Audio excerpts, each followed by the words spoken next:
Ya, saya ingin dengar lagi deh secara singkat mungkin Kang Sat, suara guru seperti apa? Apa yang salah di sini? Kalau kemudian semua orang menyalahkan sekolahnya nih, kayak udah kewalahan atau gimana? Ya, memang satu kalau berbicara pendidikan tadi ya tanggung jawabnya 3 tadi. Mungkin sekarang tambah satu lagi yaitu media gitu ya juga bertanggung jawab mengedukasi. Pendidikan itu bukan hanya tanggung jawab sekolah dan guru. Itu satu. Yang kedua, dalam konteks rencana KDM ini kami mengusulkan tadi tentu harus dari hulu sampai hilir. Ketiga, dalam konteks Jawa Barat memang ada yang menarik nih, Syarifah Maria.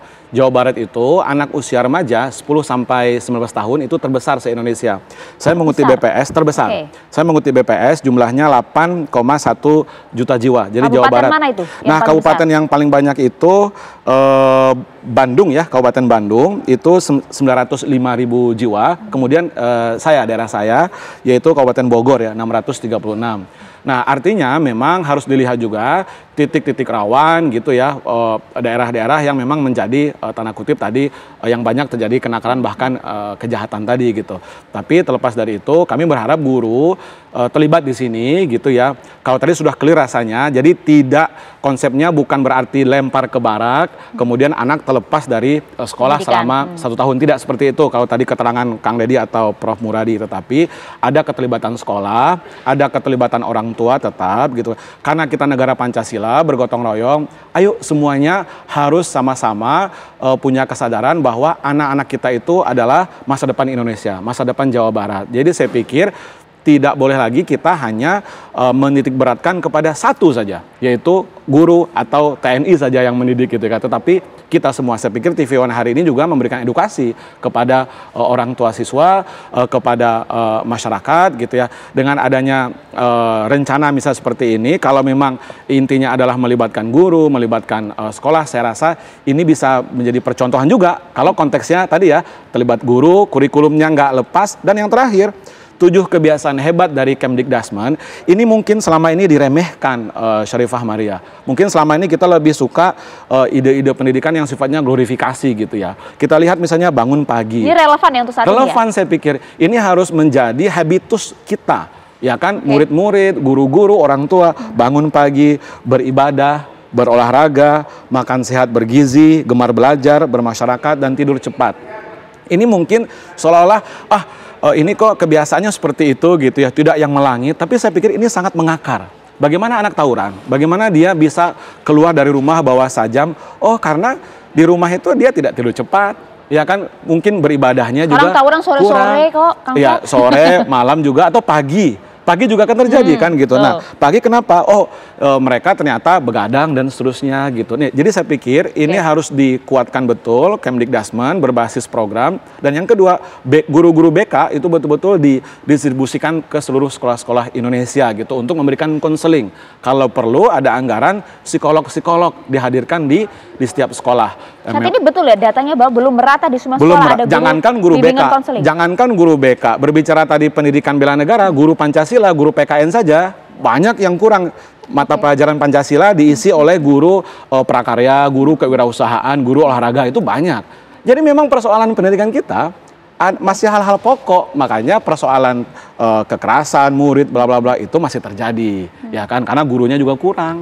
Gitu. Menarik, Prof Cecep, dari Anda, Prof. Oke lah kalau kemudian nanti kita lihat bagaimana kemudian proyek ini berlangsung 2 Mei, beberapa hari lagi, besok Kamis paling tidak sekitar 3 hari lagi akan berlangsung. Masukan ada seperti apa, Prof? Ya, saya tetap bahwa satu harus ada regulasinya dulu ya. Yang kedua, kebijakan ini harus melibatkan berbagai pihak dan bukan hanya sekolah, ya, bukan hanya pihak militer, tapi juga berbagai pihak. Yang ketiga, dibuat roadmap. Ya, roadmap penanganan soal karakter siswa itu seperti apa di Jawa Barat. Jadi bukan soal setahun 2 tahun, ini harus buat roadmap yang jelas. Saya kira itu mudah-mudahan karakter masyarakat kita, khususnya anak-anak muda Jawa Barat, akan lebih baik, lebih berkualitas gitu ya. Oke.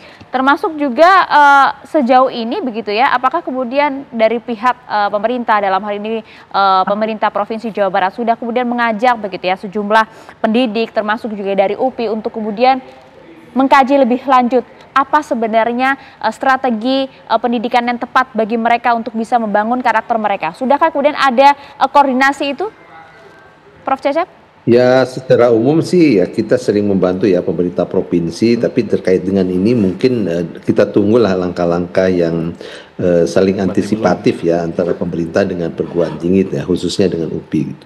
Oke, termasuk juga P2G belum ada? Oh iya, saya pikir organisasi guru masih terlibat gitu ya. Sudah ada koordinasi belum? Belum ada. Makanya kami kaget juga ini di bulan Mei ya, 2 Mei gitu. Dan kalau dimulai bulan Mei tentu akan terpotong ya tengah semester. Tentu harus kalau berbicara tadi komprehensif di Juli mestinya tahun ajaran baru gitu kan dengan konsep kolaborasi gotong royong tadi. Oke, gitu. termasuk juga yang menjadi concern dari sejumlah pihak adalah bagaimana kemudian sebenarnya penegakan hukum ini yang Betul. kemudian juga menjadi salah satu faktor mengapa hal ini masih terus terjadi hingga saat ini. Prof. Muradi, Anda melihat ini menjadi salah satu faktor pemicu karena kemudian kalau kita lihat nampaknya anak-anak yang kemudian melakukan tawuran, tindakan-tindakan kriminal, ujung-ujungnya adalah kembali lagi sesuai dengan aturan dan juga undang-undang yang ada, restoratif justice, tidak memberikan efek jera. Anda sepakat dengan hal ini? Ya, di rancangan undang-undang Polri itu ada juga dibahas soal peradilan anak ya. Yang problemnya Mbak, kita nggak punya secara spesifik betul ya peradilan lapas anak. Kalaupun ada sangat terbatas. Jadi memang ini juga bukan efek jera yang kita harapkan sebenarnya. Saya sih melihat begini. Keberadaan penegakan hukum, kemudian disiplin segala macam itu kan kunci tetap di sekolah ya, tadi yang disampaikan Mas Arya tadi, bahwa pertama sekolah jadi penting, yang kedua ya keluarga. Artinya buat saya sesimpel ini bahwa ini kalau saya menganggap ya ini bisa jalan ya, tapi kita lihat sambil jalan maka memang akan menjadi program yang sifatnya tetap atau kemudian hanya sebatas pada misalnya crash program tadi. Kalau buat saya sih simpel itu, karena apa? Karena ini dulu waktu mungkin kalau mungkin Prof. Cecep dan Pak Sadar itu pernah SMA lah ya, tahun-tahun mungkin tahun 90-an kita pernah mengalami itu juga kok.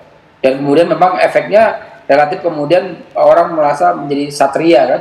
Jadi kemudian pulang dari sana, mereka merasa punya air. Mungkin Bapak Ibu pernah muncul misalnya ada Taruna Nusantara SMA misalnya memang menjadi grade di luar Akmil waktu itu ya. Tapi saya kira ini juga menjadi penting. Penegakan hukum oke, tapi efeknya bukan untuk memenjarakan anak-anak kita, tapi juga bagaimana kemudian memberikan stimulasi ke anak-anak supaya mereka kembali ke jalan sebagai anak-anak remaja ya. Dimana kemudian kenakalannya normatif, itu poin pertama. Yang kedua, kalaupun kemudian misalnya pada akhirnya program ini kemudian menjadi menasional gitu, memang perlu, saya setuju dengan Prof. Cecep, perlu kemudian memikirkan soal pemangku kepentingan dan juga legalitas yang bisa menaungi itu. Walaupun saya bilang tadi awal tadi bahwa di Undang-Undang 3 2002, PP 21 PP 8 2002 dan sebagainya itu kemudian sudah ada yang memang tinggal kemudian menstimulasi saja. Karena memang begini, saya ingat sekali waktu mungkin setahun yang lalu Mbak Prof. Cecep, Pak Supriyawan, itu waktu dulu BPIP itu bikin kurikulum untuk kemudian terkait dengan bela negara juga. Artinya memang itu juga mungkin saya kira akan bisa berkorelasi dengan apa yang menjadi harapan KDM juga dengan sistem pendidikan nasional kita. Dengan begitu saya sih merasa bahwa semua level, semua hal mungkin kita bisa lakukan supaya anak-anak kita menjadi orang yang terbaik ya untuk kemudian kepentingan bangsa dan negara, seperti itu. Itu dia, menjadi anak-anak yang terbaik yang kemudian menjalani hal-hal yang lebih produktif lagi, lebih positif lagi. Itu kalau kemudian kita lihat plusnya lah ya dari kebijakan yang diambilnya. Tapi kalau kemudian kita membedah sedikit begitu ya, sebenarnya apa sih kekurangan dari kebijakan ini? Apa yang ditakutkan sebenarnya oleh para guru, kemudian para pendidik? Kami mulai dulu dari Kang Sat, silakan. Iya, tentu yang kita khawatirkan kalau berbicara negatifnya ya, yang pertama adalah kalau konsepnya melepaskan semuanya kepada tentara, melepaskan semuanya kepada militer gitu ya, tanpa ada intervensi sekolah, guru yang secara organik sudah mendidik anak dengan pedagoginya tersendiri gitu kan. Ini tentu akan menyiapkan anak-anak kita dengan mentalitas seperti tentara. Ya kan, misalnya ada tradisi komando, hierarkinya yang ketat gitu kan ya. Sedangkan dalam konteks sipil, anak-anak itu harus berpikir kreatif ya kan. Kemudian anak-anak itu berani menyampaikan pendapat, tidak ada struktur komando seperti seketat di tentara gitu kan ya. Itu yang pertama. Yang kedua, kekhawatirannya kalau itu terlepas dari sekolah adalah justru kegiatan di sekolahnya terganggu yang tadi dikatakan. Yang namanya apa itu pendidikan kurikulernya, kemudian intrakurikulernya itu ya, kokurikuler sama ekstra kurikuler, karena dia terlepas dari pendidikan sekolah gitu ya. Dan kurikulumnya juga kita tidak tahu struktur kurikulumnya apa. Tadi kan UPI sendiri yang di Bandung itu belum terlibat kayaknya ya. Hapunten ya Profnya gitu. Prof Cecep saya nggak tahu juga, biasanya terlibat yang biasanya Prof Cecep ya. Jadi kita nggak tahu struktur kurikulumnya apa, mata pelajarannya apa. Apakah hanya PBB, baris berbaris. Lalu kita bertanya, apa korelasinya antara baris berbaris dengan prestasi misalnya gitu. Ya kan, banyak yang pandai baris berbaris tetapi misalnya melakukan tindak kejahatan, melakukan korupsi gitu kan ya. Kalau begitu, pejabat yang nakal mestinya juga dimasukin ke Wamil juga gitu ya. Jangan hanya anak yang nakal saja gitu.